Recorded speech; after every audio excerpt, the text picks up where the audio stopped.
simple mesh screens.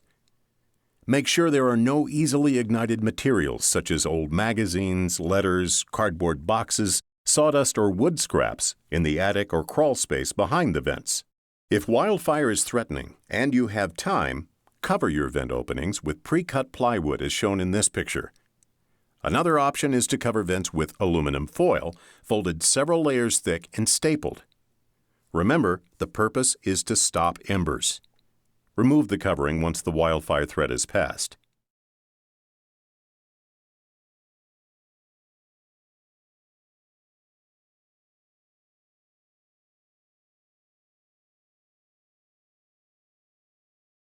Rain gutters can catch embers during a wildfire.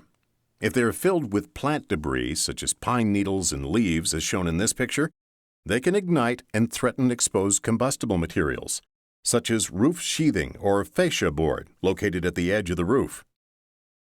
In this case, if the plant debris in the rain gutter were to catch fire, the roof sheathing would be exposed to the flames. This roof would be vulnerable even though it is covered with a fire-rated asphalt composition shingle roof. If they're filled with burning debris, metal rain gutters tend to stay attached to the roof edge and threaten the roof for a longer time. Plastic rain gutters can melt and fall to the ground and threaten the house by igniting flower bed vegetation and combustible siding. Even though this house was some distance from the actual wildfire, an ember landed in this gutter and started a fire. In this smoky video clip, embers have landed in the rain gutter of this house and ignited the plant debris contained there. Remove plant material from rain gutters before and during fire season on a routine basis. Consider using rain gutter covers to reduce but not eliminate maintenance. In the inset photograph, debris accumulated behind the rain gutter cover. The debris should be removed.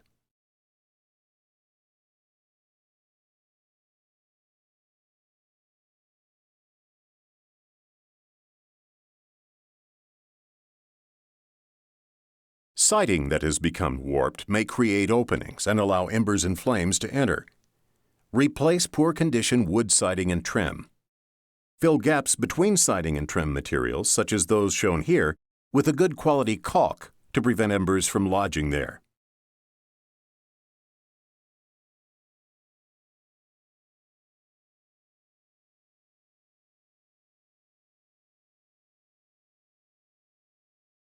Embers can ignite wood piles, which can then burn intensely and threaten the home. Move wood piles and scrap lumber at least 30 feet from the house or other buildings during fire season.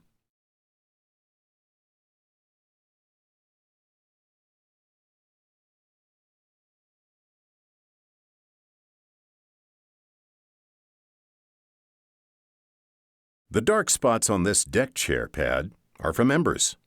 Luckily, they did not ignite the pad in the wicker chair.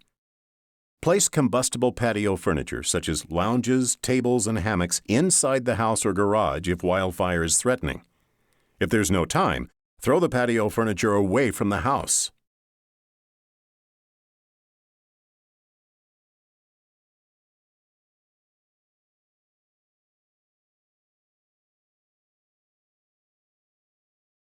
Decks are usually vulnerable to embers because of the condition of the deck boards, the presence of combustible debris on or near the deck, and by the steepness of land around the deck. In this photo, a firefighter noticed smoke from beneath the deck.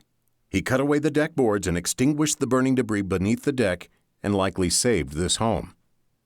Keep your deck in good condition and replace any weathered or decayed materials. Remove plant debris from the gaps between deck boards, the gap between the deck and the house, and lying on top of the deck. In this video clip, embers have become lodged between the deck boards. If there's plant debris in the board gaps, embers can ignite the debris and possibly the deck boards. Remove plant debris, wood piles, and other easily ignited materials from under decks. Consider enclosing the open sides of the deck with siding materials or 1/8-inch wire mesh to reduce the accumulation of wind-blown debris and deter ember entry. If you use the underdeck area to store combustible materials, enclosing the open sides with a non-combustible or ignition-resistant material would reduce the vulnerability of the deck. If you enclose it with solid materials, make sure you adequately vent the enclosed space and take necessary precautions to prevent wood decay.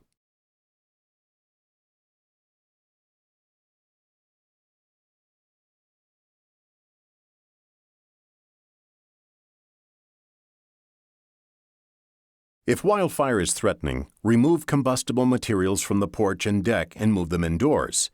This includes newspapers, wicker baskets, doormats, and dried flower arrangements.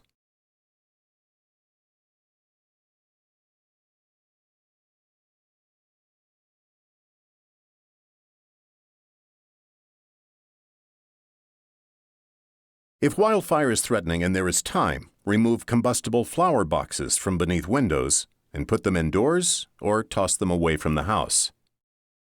If the flower boxes are constructed of fire-resistant materials, such as metal or fire-retardant treated wood, do not allow dead plant material to accumulate in them, and do not use wood, bark, or rubber mulches in the boxes.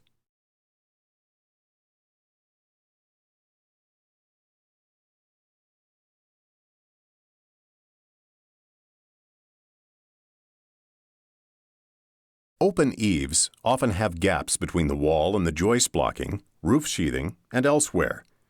Depending on construction design, these gaps could allow embers to get into the attic, the wall cavity, or ignite debris that accumulates in these spaces. If you have gaps, consider boxing in your eaves, using sheathing such as plywood or fiber cement soffit material. Use tongue and groove or shiplap joints and avoid the use of butt joints. The potential for embers to threaten the under-eave portion of a home will depend on a number of factors, such as where the home is located, terrain, and wind conditions.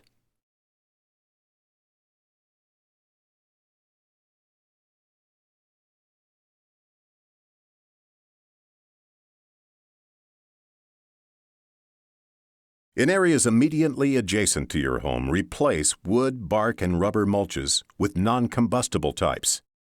Remove plant debris, including dried grass and flowers, dead leaves and needles, and dead branches from flower beds and next to wooden fences. Replace evergreen shrubs with low-growing deciduous shrubs, flowers, and grass under irrigation. Ornamental juniper shrubs, as shown in this picture, are notorious for burning intensely once ignited and are not a good choice for planting near your home. The following video clip discusses this juniper fire. Out my bedroom window, and the front bush I saw smoke coming from it, and I got a closer look, and there's a little bitty flame coming out of it, and by the time I got fully dressed to come out to see what I could do to help, the bush was just engulfed in flames. And by the time I grabbed the phone to call 911, the whole front of the building was spreading everywhere. It was crazy. Investigators saw that the fire had erupted in the juniper bushes in the front next to apartment 9. Children had said they thought a man living in one of the apartments had flicked his cigarette into the bushes, but that was not immediately confirmed. This video clip demonstrates the intensity at which a juniper can burn during a wildfire. An important contributor to a juniper's flammability is its tendency to accumulate dead leaves and branches inside the plant. Embers can fall through the upper shrub branches and land in a pocket of dead plant material. The dead material can ignite easily and burn rapidly. Wood, bark, and rubber mulches are also a concern.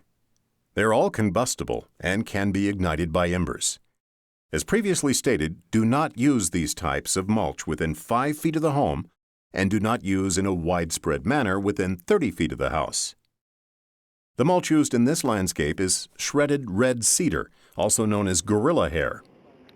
As shown in this demonstration, shredded red cedar ignites easily and burns rapidly.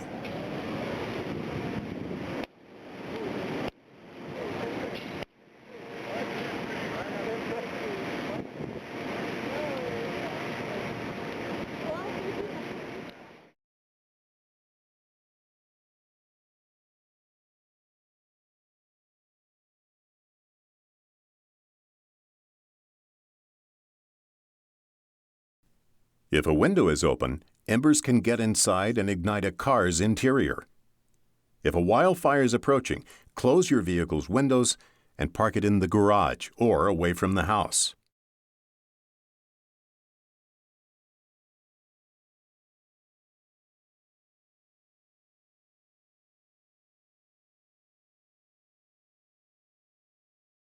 If a wildfire is threatening, make sure your garage door is closed. But even if they're closed, garage doors can be vulnerable to embers. If there are gaps between the door and the opening, embers could enter the garage and ignite combustible materials. Adjust garage doors to achieve as tight a fit as possible within the door frame. Consider using trim and weather stripping around the door opening to reduce the size of gaps. To check for gaps, close the garage door at night and turn on an interior light. Standing outside, look for light shining through. These are areas where embers could enter.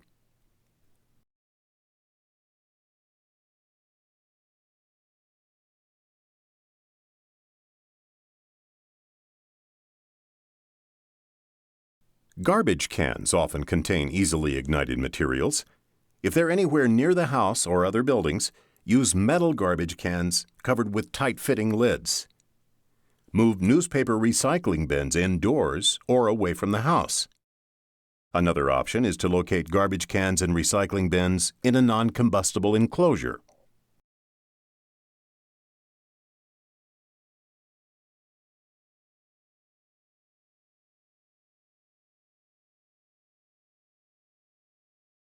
Fences made of combustible materials can ignite and carry the fire to the house.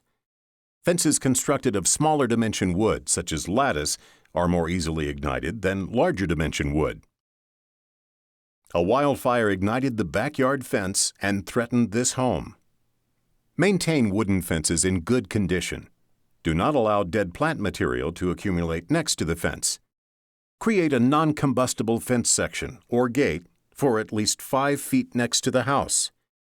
If a wildfire threatens and there is a combustible gate next to the house, tie the gate open so it doesn't touch the house. There are 20 spots on or near your home that are vulnerable to embers.